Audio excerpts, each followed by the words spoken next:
ஆமாம், உன்னை தேடுறது தான் நல்ல வழி. ஊரை தேடினா கெட்ட வழி.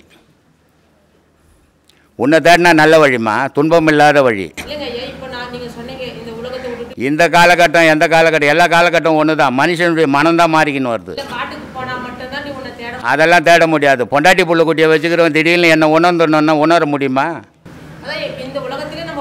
வாழணும். அதனால் பொறுமையாக தேடணும். நான் இப்போவே என்னை தெரிஞ்சுக்கணும்னு நினைக்கக்கூடாது. ஐயா, நான் யாருன்ற கேள்வியோடு நில்லுங்க. நான் யாருன்னு சொல்லாதீங்க. நல்ல வழிமா, புனிதமான வழி. உன் புருஷனுக்கு துரோகம் பண்ணாத வாழு. உன் பிள்ளைங்களுக்கு வஞ்சனை பண்ணாத போடு. அக்கம் பக்கங்கிறவங்களுக்கு வாய்க்கு துடுக்கா பேசாமல் வாழு. உழைச்சி வாழு. இன்னொருத்தரை ஏமாற்றி வாழாத. அதுவே நல்ல வாழ்வு. இறைவனை தேடி பயணம் பண்ணு. நீயே சொல்லிக்கினா துரோகம் பண்ணல. 1000 துரோகம் நீ பண்ணிட்டு பண்ணலன்னா எப்படி? அது எவன் சொல்லுவான் உத்தம நானுன்ட்டு? அதை பண்ணுப்பா. அதை அனுபவித்து தீர்த்துடு. உன் பாக்கெட்டில் 1000 ரூபாய் வச்சுருந்தீங்கன்னா அதை செலவு பண்ணுற வரைக்கும் உங்கள்கிட்ட தான் இருக்கும் அந்த பணம். அதை செலவு பண்ணி ஒழிச்சிட்டேன்னா பணம் இல்லாத பற்று இல்லாத நிற்ப. அதனால் உன் கர்மாவை அழிக்கிறதுக்கு இதை அனுபவிச்சே தீரணும். அவர் நாயை பற்றி சொல்லிக்கிட்டு இருந்தாருங்களா, ஒரு நாய் வந்து கடிக்குது, அது வந்து விதி அப்படின்ட்டு. சாதாரணமாக நம்ம ரோட்டில் போகும்பொழுது நாய்களை பார்த்தாச்சுனாலே ஒரு பயம் வருது நமக்கு, எங்கடா கடிச்சிருமோ அப்படின்ட்டு. ஸோ அப்போ இது வந்து ஓகேவா? இது மாதிரி பலவிதமான விஷயங்கள். இது ஒன்றா எக்ஸாம்பிள் வந்து கொடுக்குறேன். ஸோ அப்போ இந்த மாதிரி பயம் வர்றது வந்து கரெக்டாக, இல்லை நம்ம வந்து பயம் இல்லாமல் இருக்கணும்? பயம் இல்லாத நீ உலகத்தில் வாழவே முடியாது. ஏதோ ஒன்றில் நீ பயந்து தான் ஆகணும். எல்லாத்துலேயும் பயம் இல்லாத இருக்க முடியாது. எவனுமே இருக்க முடியாது. சும்மா சொல்லிக்கலாம், நான் எதை கண்டும் பயப்படுறது இல்லைங்கன்னு சொல்லிப்பான். பயந்து தான் வாழ்ந்தாகணும். உன் பொண்டாட்டிக்கு நீ பயந்தாகணும். உன் பிள்ளைக்கு நீ பயந்தாகணும். உனக்கு உன் பிள்ளை பயந்தாகணும். இப்படி பயத்தில் தான் வாழ்க்கையே போயின்னுக்குது. அந்த பயம்ன்றது ஒன்று இல்லைன்னா வாழ்க்கைன்றதை ஒன்று நடத்த முடியாது. நீ ஒரு ஜாகிரதையாகவே இருக்க முடியாது. அதனால் பயம் இருக்கணும். உன் கூட எத்தனை பேர் பிறந்தாங்க? 2 பேர், 2 ஆத்மா. 5 பேர் பிறந்தா 5 ஆத்மா. ஆனால் உலகத்தில் பரமாத்மா ஒரு பொருள் தான். அதுக்கு தான் ஏகன் பேர். அதுக்கு ஏகன்னா 1, அநேகன். அநேகன்னா பல கோடி. அந்த ஒரு பொருள் பல கோடி பொருளை உருவாக்குச்சு. ஒரு புளியங்கொட்டை போட்டேன், ஒரு கொட்டை தான் போட்டேன். அது மரமாகி காய் காய்ச்சி கொட்டையாகும் போது எத்தனை ஆயிரம் கொட்டையாகுது? பல ஆயிரம் ஆச்சுல்ல. அந்த மாதிரி இறைவன் மரம் மாதிரி, உயிரினங்கள் நம்ம ஆன்மா மாதிரி. அப்போ பல ஆயிரம் கோடி ஆன்மாக்கள் இருக்குது. ஆனால் இறைவன் ஒருவனே. இப்போ ஒரு குடும்பத்தில் அப்பா இருக்கிறாரு, அவருக்கு சம்சாரங்குது, அவருக்கு ஒரு 5 புள்ளக்குது, 5 மருமகுது. இந்த 10 பேரையும் வச்சுக்கினாலும் தலைவர் யார்? அப்பா தானே. அது மாதிரி நம்ம கோடி பேர் இருந்தாலும் நமக்கு தலைவன் இறைவன் தான், இல்லையா? அதனால் அப்படி உணர்ந்தீங்கன்னா உங்களுக்கெல்லாம் உண்மை தெரியும். நடக்குது ஆன்மா நடத்துகிற இயக்கம் தெரிஞ்சு நடக்குது. இறைவன் நடத்துகிற இயக்கம் தெரியாமல் நடந்துனுக்குது. இப்போ மழை வருது, எப்போ வரும் நம்மளால் சொல்ல முடியுமா? ஆனால் வருதும். வெயில் வருது, எப்போ வரும்னு சொல்ல முடியுமா? சொல்ல முடியாது, வரும். நிலவு வருது, எப்போ வரும் சொல்ல. இதெல்லாம் வந்து தெரியாமையே இயற்கையில் நடந்துக்கின்னு இருக்குது. ஆனால் நம்ம அடையாளமாக இருந்து தெரிஞ்சு நடத்திக்கின்னு இருக்கிறோம். தெரிஞ்சு நடத்துறது ஆத்மா, தெரியாமல் நடத்துறது பரமாத்மா.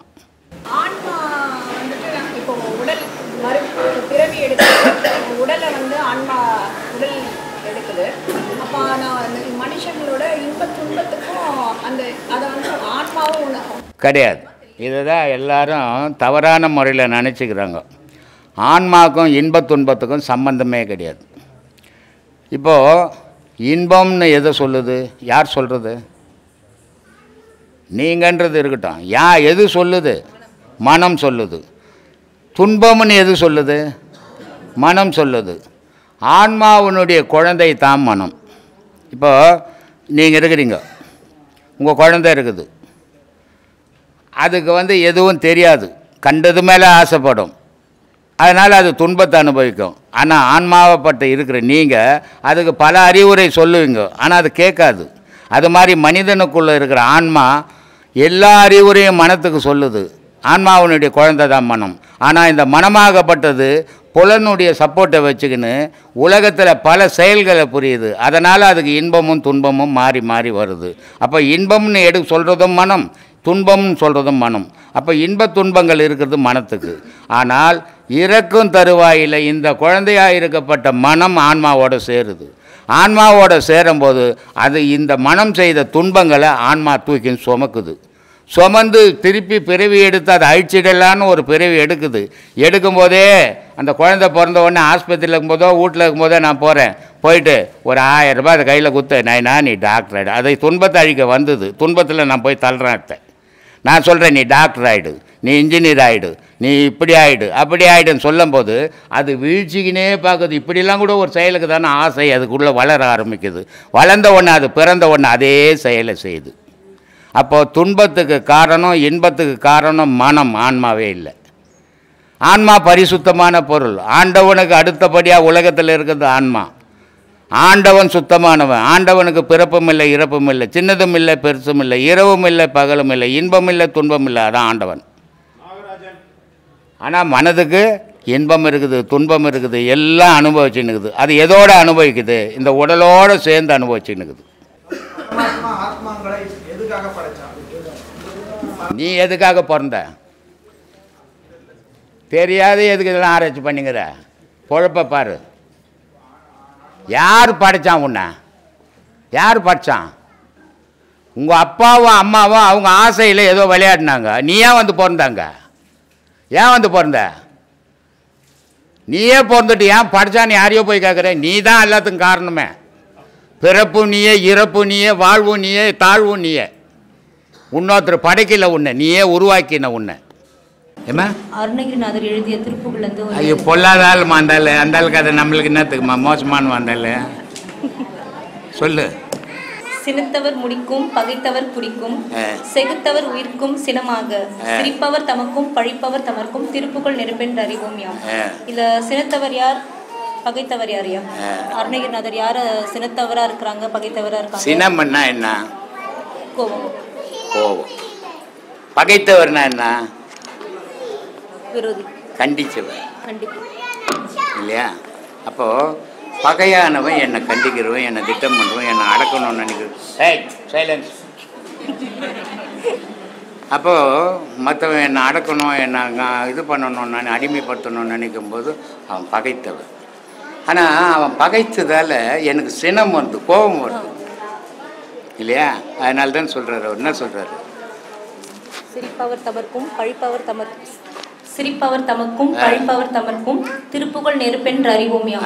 அப்போது இந்த திருப்புகழ் எப்படிப்பட்டதுன்னா, இப்படிப்பட்டவனுக்கெல்லாம் அது ஒரு நெருப்பாக மாறிடல, கொளுத்திட கொண்டுடும் உன்னை அப்படின்வார். இதில் சொல்லுவார், முத்தை தரு பத்தி திருநகை அத்திக்கிற சத்தி சரவண முத்துக்கொரு வித்துக்குரு பரவன ஓது அப்படின்ற பாடலில் கடைசியில் சொல்லுவார். தொக்கு தொகு தொக்கு தொகு சித்திரப்பவ திரிகட கொத்து பசை தொக்கு தொகு தொக்கு தொகு தொக்கு தொகு சித்திரப்பவரிக்க திரிகடக கொத்துப்பறை கொத்து கலமிசை முதுகுகை கொட்டு கலமிசை கொக்கு கொகு கொக்கு பிரியன முதுகுகை கொட்புற்ற நட்பற்ற உணர்வை வெட்டி பலியிட்டு குலகரி குத்துப்படி ஒத்து பொருளவ பெருமாள் என்றார். அப்போ என்ன சொல்கிறாரு? இல்லை உண்மையான பக்தி இல்லாதவனா பலிபீட்டில் வச்சு வெட்டிடுறான்றார் இல்லையா? அதானே சொல்கிறாரு. அப்போது தெய்வத்து மேலே உண்மையான பக்தி இருக்கணும். அப்படி பக்தி இருக்கிறவன் அவன் தெய்வத்துக்கு சமமானவனான். அப்படி பக்தி இல்லாதவன் பூமியில் வாழவே தகுதியற்றவனும். ஏன்னா இந்த ஆள் அந்த மாதிரி தகுதியற்றவனா இருந்தான் ஆரம்பத்தில் அருணகிரிநாதர். அதனால் அதை சொல்கிறாரு. இப்படி நான் வாழ்ந்து சாவத்துக்கு போனேன்டா, தகுதி இல்லாதவனிட்டு என்னை கடவுள் காப்பாற்றிட்டான்டா. அப்படிப்பட்ட கடவுளை நினைக்கலன்னா உனக்கு அது நெருப்பாக மாறிட்டேன்டா, அது கொளுத்திட்டேன்டா ஒன்று அப்படின்றான். அப்போது நான் ஒருத்தனை அழிக்கணும்னா என்ன ஒருத்தன் அழிப்பான்? அழிப்பான்னு அழிக்க மாட்டேன்னா? கடவுள் வந்து என்ன அழிக்க மாட்டான். ஆனால் நான் ஒரு மனுஷன் அழிச்சேன்னா இன்னொரு மனுஷன் என்ன அழிப்பான். இதானே இயற்கை. அப்போது இந்த அழிப்பு எங்கேருந்து உருவாகுதுன்னா கடவுள்கிட்டேருந்தே உருவாகி போதுறான்றான். அப்போ நீ நன்மையை செய்தீன்னா இன்னொருத்தருக்கு நன்மையை உனக்கு செய்வான், நீ தீமையை செய்யினா இன்னொருத்தன் திருப்பி தீமையை செய்ய போகிறான். அது எப்படிப்பட்டதுன்னா திருப்புகழ் நெருப்புடான் இல்லையா? அது மாதிரியான எவ்வளோ விஷயங்கள். நானும் சின்ன வயசுலேயே கோவில்கள், இந்த உழவர பணிகள், இந்த சேவைகள் இதுகளுக்கெல்லாம் போயிருக்கோம் சாமி. அங்கே இந்த மாதிரி ஆன்மீக உபதேசங்கள் உபன்யாசங்கள்லாம் கேட்போம். அப்போ அவங்க எல்லாம் என்ன பேசுகிறாங்கன்னா, நீங்கள் சொன்ன மாதிரி கடவுளை பற்றி பேசுகிறாங்க. அப்புறம் இந்த கோயில்களுக்கு போனால் கல்யாணம் நடக்கும், இந்த போனால் பணம் கிடைக்கும், பதவி கிடைக்கும், இப்படி உலக வாழ்க்கை ஆசைகளே தான் பேசுகிறாங்க இல்லையா? உங்களை மாதிரி மனிதனாக எதுக்கு பிறந்தோம், கடவுளை எப்படி அடையிறது, எப்படி பாவங்களை தீர்க்கிறது, எப்படி அமைதியாக வாழ்கிறது, இதை பற்றி ரொம்ப நீங்கள் தான் பேசுகிறீங்க. உலகத்திலேயே நீங்கள் கடவுளோட மனுஷ மனம் உலக மக்களை ஏமாற்றி நம்ம புகழ் தேடிக்கணும்னு நினைக்கிறோம்மா. ஆனால் எந்த புகழும் இந்த உலகத்தில் நிற்க போகிறதில்ல, கடவுள் புகழை தவிர. கடவுள் ஒருத்தனுக்கு தான் நிரந்தரமான புகழ். மனிதனுக்கு நிரந்தரமான புகழ் கிடையாது, நிரந்தரமான வாழ்க்கை கிடையாது. எல்லாமே ஒரு பொய்யான வாழ்வு வாழ்ந்துன்னுக்குறோம். இதில் போய் அடுத்தவனை ஏமாற்றி என்ன பயன் கிடைக்க போகுது, உனக்கு என்ன லாபம் கிடைக்க போகுது? நேற்று கூட நம்மக்கிட்ட கடலூர்லேருந்து ஒரு 5 பேர் வந்திருந்தாங்க. வந்துட்டு அவங்க என்னப்பா விஷயமா வந்தீங்கன்னு, அது நேற்று பௌர்ணமியெல்லாம் முடிச்சுட்டு ஜனங்கள்லாம் போயிட்ட பிறகு வந்தாங்க. அவங்க காரில் என்ன விஷயமா வந்தீங்கன்னு கேட்டேன். இது மாதிரி சாமி பையனுக்கு வேலை கிடைக்கலன்னு. நான் என்ன எம்ப்ளாய்மெண்ட் ஆஃபீஸை வச்சுக்கிறேன். ஒரே வார்த்தை சொன்னேன், இங்கே அதுக்கெல்லாம் இடமே கிடையாது. இந்த மந்திரம் பண்ணுறது, தகடு கொடுக்குறது, தாயத்து கொடுக்குறது, குறி சொல்கிறது, என்கிட்ட வந்துட்டினா உனக்கு வேலை கிடச்சிடும், என்கிட்ட வந்துட்டுனா உனக்கு கல்யாணம் ஆகிடும், என்கிட்ட வந்துட்டுனா உனக்கு எல்லாம் ஓன்னு வாழ்ந்துடுவேன், இந்த மாதிரி ஏமாத்துற வேலையெல்லாம் நான் பண்ணுறது கிடையாது. ஏன்னா எவனாலையுமே எவன் வாழ்க்கையும் சீர் பண்ண முடியாது. அவன் விதிப்படி தான் அவன் வாழ்க்கை அமையும். யார் எவ்வளோ முயற்சிகள் பண்ணாலும் அந்த முயற்சியே விதியினுடைய அடிப்படையில் தான் நடக்கும். அப்படி இருக்கும்போது என்கிட்ட வா வேலை கட்சிடும், உங்கள்கிட்ட வா வேலை கட்சிடும், என்கிட்ட வா கல்யாணம் பண்ணிடணும், அதை எப்படி பண்ணிட முடியும்? உலகத்தில் அப்போ துன்பமே இல்லாமல் வாழ்வான மனுஷன். இது அறியாமையில் இந்த ஜனங்களை ஏமாத்துறதுக்கு வழி. அது பண்ணக்கூடாது. அதில் பண்ணி நீ என்ன சாதிக்க போகிற? நீ என்ன ஒரு 1000 வருஷமாக வாழ போகிற? ஒன்றுமே இல்லையே. நீ 50 வருஷம் 100 வருஷத்தில் செத்து தானே போக போகிற. அந்த சாவர வரைக்கும் நல்லதை சொல்லு மக்களுக்கு, அந்த சாவர வரைக்கும் நல்வழிபடுத்து மக்களுக்கு. அந்த சாவர வரைக்கும் உன்னால் முடிஞ்ச நன்மையை செய். அதை விட்டுட்டு ஏமாற்றி அவங்ககிட்ட பணம் பறித்து என்ன சாதிச்சிட போகிற? சரி, ஒரு 10 கோடி ரூபாய் உங்கள்கிட்ட கொடுத்தா நீ என்ன பண்ணிட்டு போகிற? என்ன பண்ண முடியும்? பேப்பரை பார்த்துன்னு பொட்டியில் வச்சுருக்க வேண்டியது தானே. வேறு என்ன சாதிப்ப நீ? ஒன்றுமே சாதிக்க முடியாதும்மா. வாழ்க்கையில் மனிதன் சாதிக்க வேண்டிய விஷயம் 2 விஷயந்தம்மா. ஒன்று வாழ்க்கையில் சாதிக்கணும், இன்னும் கடவுளில் சாதிக்கணும். இது 2 தான் மனுஷன் சாதிக்க வேண்டிய விஷயமே. மற்றெல்லாம் எதுவும் சாதனை இல்லை, அதெல்லாம் இயல்பாக நடக்கிற விஷயம். இந்த 2 சாதிக்கவே முடியாது. ரொம்ப கடினமாக இருந்தது வாழ்க்கையும். ஒருத்தர் ஆரம்பத்துலேருந்து அந்த முடிவு ஒரு 60-70 வயசு வரைக்கும் வாழறதுக்குது. அது ரொம்ப கடினமான வாழ்க்கை. அது பிள்ளைங்களை பெற்றுக்கணும், மாமியார் மாமனாரை பார்க்கணும், குடும்ப செலவை பார்க்க, எல்லாத்தையும் பார்த்து வாழறது ரொம்ப கடினம். அதுக்கு அடுத்தபடியாக கடவுளை பார்க்கறது அதை விட கடினம். இந்த 2 தான் மனித வாழ்க்கையிலே கடினமாக இருந்தது. இந்த 2 தான் சாதிக்க வேண்டிய விஷயம். மற்றதெல்லாம் சாதிக்கிற விஷயம் இல்லைம்மா, ஏமாத்துற விஷயம். அது எதுக்கு நமக்கு சொல்லு? கடவுள் வழிபாடுன்றது அன்புலையும் உண்மையிலையும் தான் இருக்குது. பொய் பேசி அடுத்தவனை ஏமாற்றி பணம் பறித்து என்ன சாதிச்சிட போகிறேன்றேன். நீ எதையாவது பணம் எடுத்துன்னு போகும்போது போனீங்கன்னா நான் ஒரு 1000 ரூபாய் எடுத்துன்னு வந்துக்கிறேன், இந்த உலகத்தில் சம்பாதிச்சேன் அப்படின்னு சொல்ல முடியுமா? ஒரு பிடி மண் இந்த உலகத்தில் இதுவரைக்கும் எவனாவது தொட்டு இருக்கிறானா? எவனுமே தொடலையே. வாழ்ந்தது கடவுள் படைப்பு இந்த பூமி. இதில் நமக்கு வாழறதுக்கு இறைவன் எல்லாத்தையும் படைச்சிருக்கிறான். வாழ்ந்துட்டு போனமே தவிர அடுத்தவனை ஏமாற்றிட்டு போகக்கூடாது. போகிறதால ஒரு பயணம் கிடையாதுமா. சொல்லுமா. ஆமாங்க சாமி. அதான் உங்ககிட்ட பேசுறதே கடவுள்கிட்ட பேசுற மாதிரி சந்தோஷமா இருக்கு சாமி. இங்க வர்றவங்க எல்லாரும் ரொம்ப புண்ணியம் பண்ணியிருக்கணும், கொடுத்து வச்சிருக்கணும். அவங்க தான் இங்க வர முடியும். கடவுளுக்கு அடுத்தபடியே நீங்க தான் சாமி. கடவுளாவே நினைக்கிறேன். எனக்கு மகா பாக்கியம் உங்ககிட்ட. நானும் 2-3 உபதேசம் வாங்கிட்டேன் சாமி. வர்றப்பெல்லாம் பேசுறேன் நினைப்பேன். ஒரு தைரியம் இல்லாம இருந்துச்சு. இந்த பயிற்சி பண்ண அந்த தைரியமும் ஒரு மன தெளிவும் ஒரு தெம்பும் தெளிவு வரும். உண்மை தெரியும், இதுதான் உண்மை, இதுதான் பொய்ன்றது கரெக்டாக தெரிஞ்சிடும், பிரிச்சிடுவீங்க. இப்போ அதெல்லாம் கிடைச்சது சாமி. உண்மை ரொம்ப சந்தோஷமா, நல்ல விஷயம். இப்படி உன்ன மாதிரியே எல்லாரும் தெரிஞ்சுக்கணும், எல்லாரும் தெளிவடையணும். அதை தான்மா நான் பண்ணின்னு இருக்கிறேன். ஆமாங்க சாமி. அது என் உடலில் உயிர் இருக்கிற வரைக்கும் அந்த செயலை உலகத்திலேயே நீங்கள் தான் சாமி அதை செய்கிறீங்க. அந்த நேத்து உடல் கூட பொருள் ஆவி அனைத்தையும் மக்களுக்காகவே அர்ப்பணிச்சிருக்கீங்க சாமி. இருக்கிற கவுர் தவறாத கட்டின்னு இருக்கிறாரு. காரணம் என்ன? அவருடைய பயம். அவருக்கு சொல்கிறவங்க அந்த பயம்புத்திலேயே சொல்கிறாங்க, இதை கட்டிக்கோ அதை கட்டிக்கோ, இது சீராயிடும், அது எதை கட்டினாலும் சீராகாது, எனக்கு அமைஞ்சது தான், இதை யாராலையுமே மாற்ற முடியாது. நான் செத்து போகிறேன்னா ஒரு கவுர் கட்டினா உயிராக இருப்பேன்னா ஹாஸ்பிட்டலில் உட்காந்து ஒவ்வொருத்தரும் கவுர் கட்டின்னு உட்காந்துங்களாமே இல்லையா? ஒருத்தன் கஷ்டப்படுறான், அந்த கவுர் கட்டினா நல்லா ஆகிடுன்னா ஒவ்வொருத்தரும் கவுர் கட்டி கோடீஸ்வரன் ஆக்கிடலாமே. இது யாரையுமே எதுவுமே ஆக்க முடியாது. ஏமாற்றி பணம் பறிக்கிற விஷயம்தான் இது.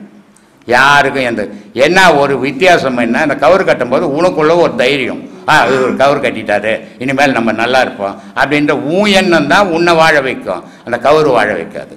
கவுரு ஊறி போச்சுன்னு சொன்னால் தானாகவே அறந்து உனக்கு தெரியாத விழுந்துட்ட போகுது. அப்போது கடவுள் நம்பணுமே தவிர மேலே கட்டிக்கிற கவுரை நம்பக்கூடாது. உள்ள ஒரு கவுர் ஓடிக்கினுக்குது, அந்த கவுரை உறுதி பண்ணிக்கணும். அதை விட்டு மேலே நீ ஊர்பட்ட பூ நூல் 3 நூல் போட்டுக்குது, 5 நூல் போட்டுக்குது, 8 நூல் போட்டுக்கிறதால ஆணி ஆவட்டம் வந்தால் பூ நூல் மாற்றத்தால் என்ன இது? சிறுவாய்க்கு ரொம்ப அழகாக சொல்கிறாரு, பருத்தி நூல் முறுக்கி விட்டு பஞ்சு ஓது மாந்தரே துருத்தி நூல் முறுக்கி விட்டு துன்பம் நீக்க வல்லாரு.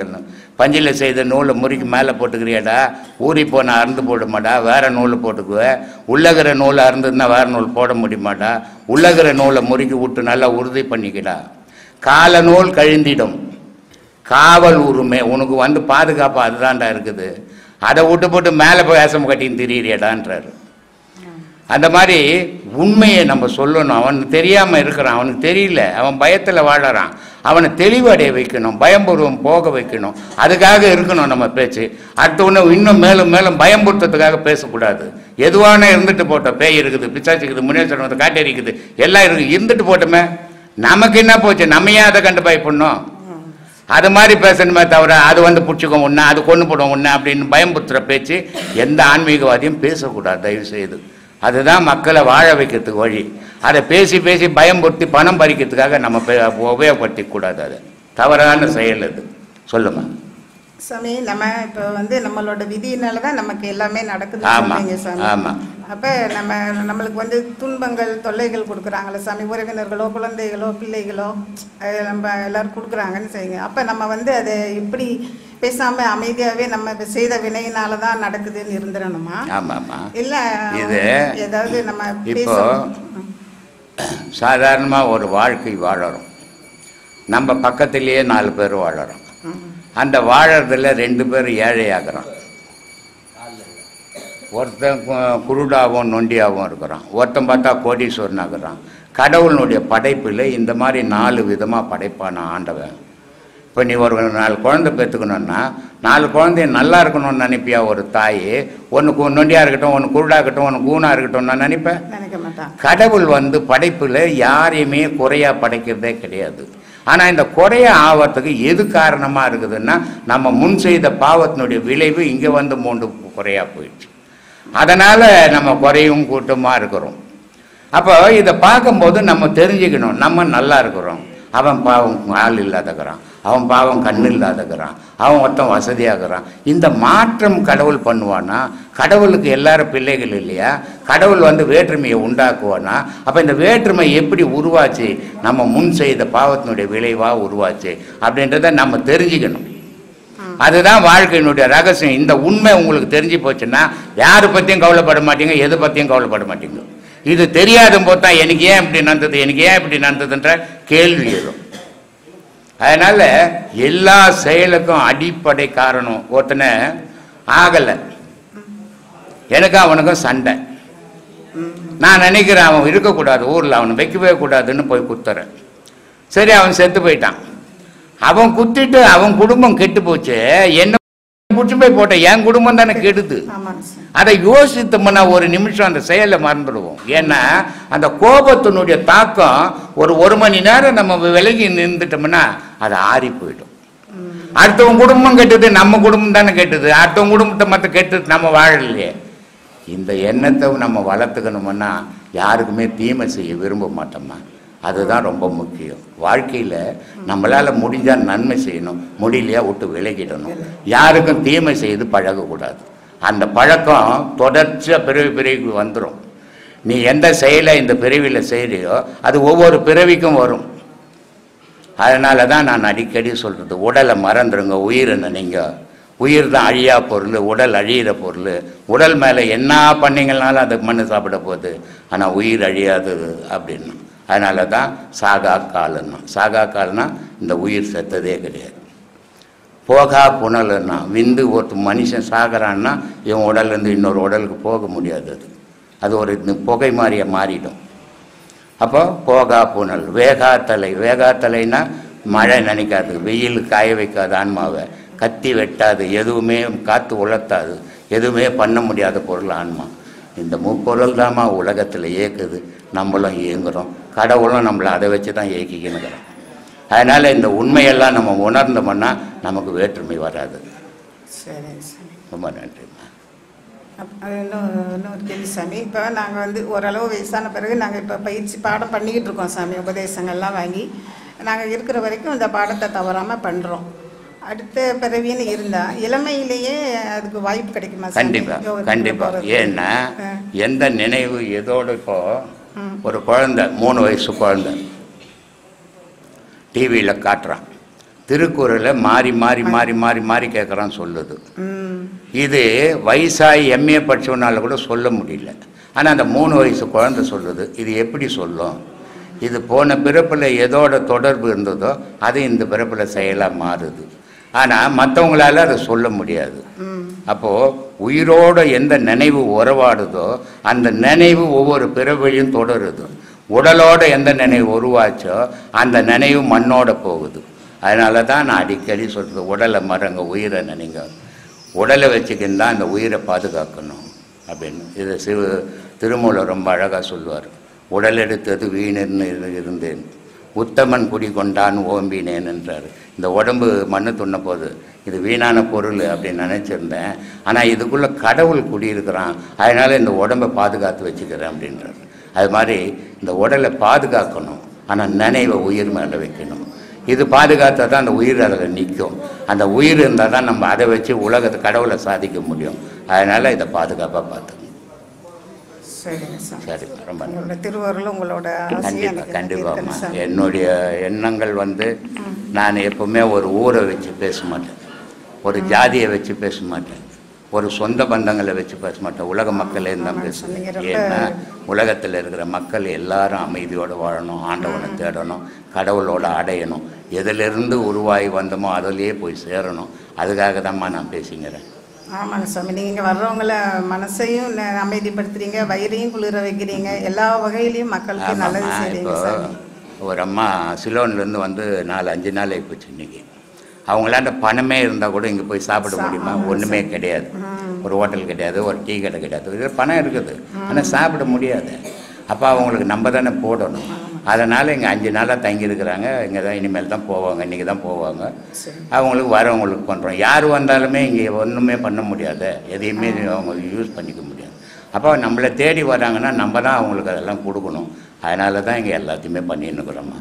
டீ கொடுக்குறோம், காஃபி கொடுக்குறோம், சாப்பாடு கொடுக்குறோம், நாஸ்டா கொடுக்குறோம். எல்லாம் வரவங்க இங்கே சந்தோஷமாக இருந்துட்டு போகணும். ஒரு நாள் அமைதியோடு போகணும். 1000 பிரச்சனை வீட்டில் அத்தனையும் இங்கே வர அன்றைக்கி ஒரு நாளாவது மறந்து இருக்கட்டும் அப்படின்றதுக்கு தான் அதெல்லாம் பண்ணின்னுக்கிறேன். சரிங்க சார். இந்த ஆன்மீகம் தெய்வீகம் எதுக்காக மனுஷன் தெரிஞ்சுக்கணும், இது என்ன தேவை, இதனால் என்ன சாதிக்க போகிறோம் அப்படின்றத தெரிஞ்சுக்கணும். நீங்கள் முதல்ல உலகத்தில் 84,000 கோடி ஜீவராசிகள் இருக்குது. எதுவுமே கடவுளை வணங்குறதில்லை, கடவுள்னாவே தெரியாது, ஆனால் வாழ்ந்துக்கின்னு இருக்குது. ஆனால் நமக்கு மட்டும்தான், மனிதனுக்கு மட்டும்தான், மனிதன்கிட்ட தனி சிறப்பு கடவுள்னு ஒன்று தெரியுறது மனிதனுக்கு மட்டும்தான். அது எந்த மதமாவது இருக்கட்டும், அந்தந்த மத வழிபாட்டில் அவன் பண்ணுறான். ஆனால் நம்மளை விட ஒரு உயர்ந்த பொருள் இருக்குது, அது உலகத்தையும் இயக்குது, நம்மளையும் இயக்குது அப்படின்னு உணரக்கூடிய சக்தி மனிதனுக்கு மட்டும்தான் உண்டு. ஏன் இந்த மனிதனுக்கு இந்த கடவுள் இல்லைன்னா இவன் வாழ மாட்டானா? கண்டிப்பாக வாழ்வான். ஆனால் எப்படி வாழ்வான்னா காட்டு மிருகங்கள் மாதிரியே வாழ்வான் இவன் மனுஷன். ஒரு மதம் வச்சு அந்த மதத்துக்கு ஒரு கோட்பாடு வச்சு அந்த கோட்பாடுக்குள்ளே இப்படி நடந்துக்கணும்னு வழிகாட்டுறதுனால தான் மனிதன் உலக சமுதாயம் இன்றைக்கி ஒரு அமைதியான நிலையில் போயின்னு இருக்குது. அந்த மதமும் இந்த தெய்வ வழிபாடும் மனுஷங்கிட்ட இல்லைன்னு சொன்னால் இவன் மிருகங்களுக்கு சமமாக ஆயிடுவான். ஏன்னா மிருகத்தை விட உயர்ந்தவன் மனிதன். மிருகமெல்லாம் உலகத்தில் இருக்கிற மிருகமெல்லாம் குனிஞ்சு தான் நடக்கும், மனிதன் மட்டும்தான் நிமிர்ந்து நடப்பான் உலகத்தில். ஏன் மனுஷன் மட்டும் நிமிர்ந்து நடக்கிறான், அந்த மிருகங்கள்லாம் ஏன் குனிஞ்சு நடக்குதுன்னா மிருகத்தினுடைய உடலில் இறைவனுடைய சாயல் இருக்குது, மனிதனுக்குள்ளே இறைவனே இருக்கிறான். அதனால்தான் நான் பல வீடியோக்களில் உங்களுக்கெல்லாம் சொல்கிறேன், இறைவனை உங்களுக்குள்ளே தேடுங்க, ஊரெல்லாம் சுற்றி தேடாதீங்க. எங்கே தேடினாலும் கிடைக்காது, ஆனால் உங்களுக்குள்ளே இருக்கிறவன். இதுக்கு ஒரு விஷயத்தை நான் உங்களுக்கு சொல்கிறேன். மகாபாரதத்தில் சகாதேவன் சாஸ்திரத்தில் ரொம்ப சிறந்தவன். அந்த சகாதேவங்கிட்ட நீ எல்லாத்தையும் கண்டுபிடிப்பியான்னுட்டு கிருஷ்ணர் கேட்குறாரு. கண்டுபிடிப்பேன் அப்படின்றாரு. என்னையும் கண்டுபிடிப்பியா, உன்னையும் கண்டுபிடிப்பேன்றார். அப்போது சரி நான் மறைஞ்சிக்கிறேன், நீ கண்டுபிடி அப்படின்னும் போது கிருஷ்ண பரமாத்மா மறைஞ்சிடுறாரு. ஆனால் சகாதேவன் எங்கெங்கேயோ உலகம் ஃபுல்லாக தடவுறான், எதையோ ஆராயிரம், எங்கே அரைஞ்சாலும் கிருஷ்ணர் கிடைக்கல. இவன் கிடைக்காததால் என்ன பண்ணிட்டான், நம்ம இது மாதிரி நான் எல்லாமே தெரியும் அப்படின்னு சொல்லிட்டேனே, இப்போ இந்த கண்ணன் மறைஞ்சின்னு இருக்கிற இடம் தெரியலையே நமக்கு, நம்ம இனிமேல் வாழக்கூடாதுன்னு கழுத்தில் தூக்கு போட்டுக்கலான்னு சுருக்கு கவரை போட்டு இருக்குவான். இருக்கும்போது கண்ணன் அங்கே இருப்பான். அப்போது மனிதனுக்குள்ள கடவுள் வாழ்ந்துன்னுக்கிறான்.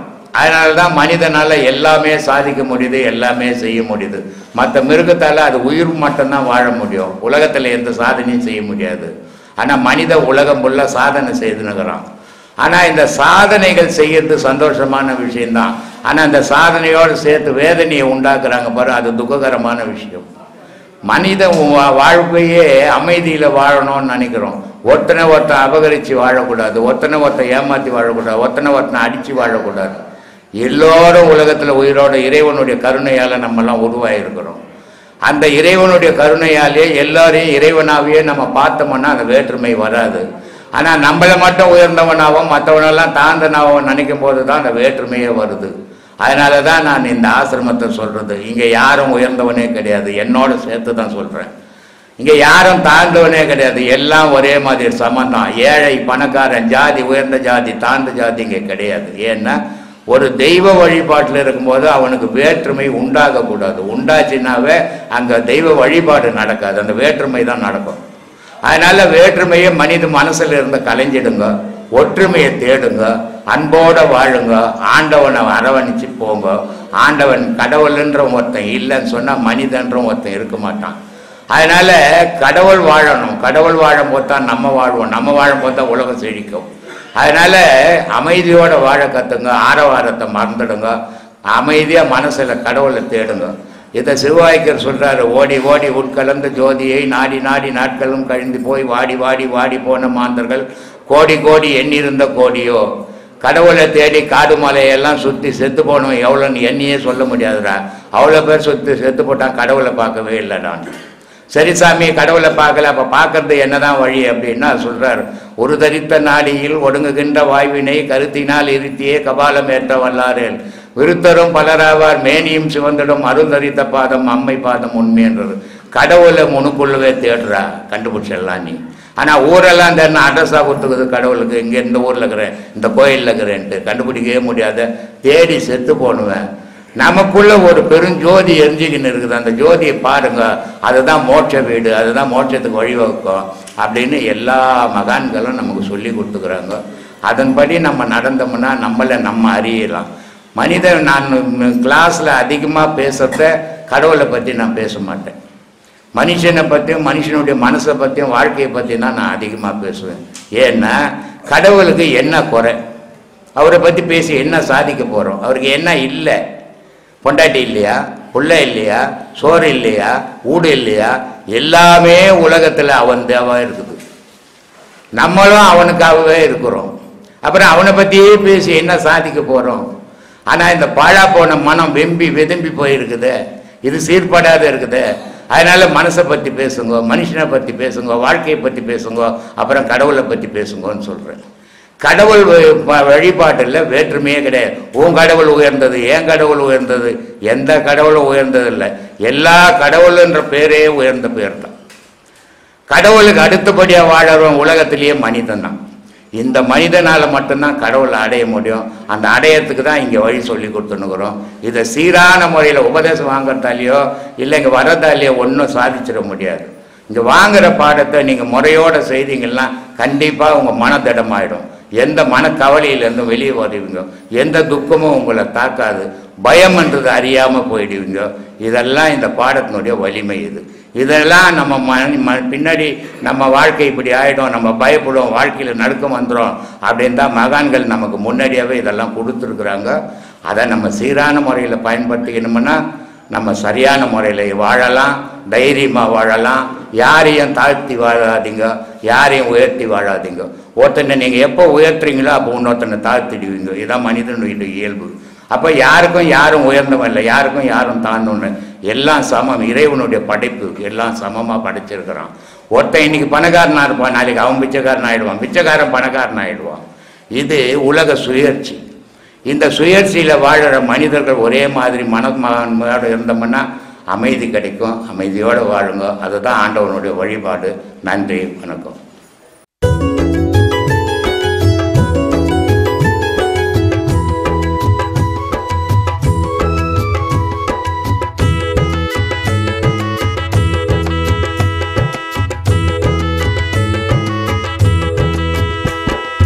நல்ல காலம் பொறந்துடுச்சு நமக்கு, நல்ல காலம் பொறந்துடுச்சு நமக்கு. பிரம்மஸ்ரீயாம் நித்யானந்த பெருமானின் ஆசியாலே, பிரம்மஸ்ரீயாம் நித்யானந்த பெருமானின் ஆசியாலே நல்ல காலம் பொறந்துடுச்சு நமக்கு, நல்ல காலம் பொறந்துடுச்சு நமக்கு.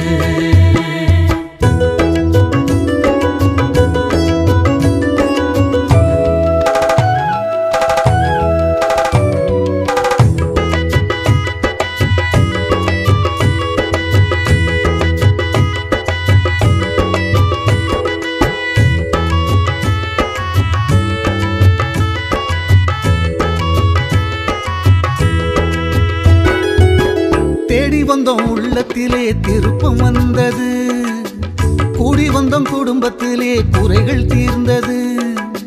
தேடி வந்தோம் உள்ளத்திலே திருப்பம் வந்தது, கூடி வந்தோம் குடும்பத்திலே குறைகள் தீர்ந்தது. நாடி வந்தோம் சாமியினை நன்மைகளும் வந்தது, நாடி வந்தோம் சாமியினை நன்மைகளும் வந்தது. கோடி காலம் தவம் இருந்த பலனும் கிடைத்தது, கோடி காலம் தவம் இருந்த பலனும் கிடைத்தது. பூமி எங்கும் சுத்துதுங்க சாமியோட பேச்சு, போலி வாக்கம் பற்றி தங்க உலகம் முழுக்க பேச்சு. வாங்க வாங்க பக்தர்களே போலி வாக்கம் வாங்க, வாங்க வாங்க சாமியிடம் ஆசி வாங்க வாங்க. நல்ல காலம் பொறந்துடுச்சு நமக்கு, நல்ல காலம் பொறந்துடுச்சு நமக்கு.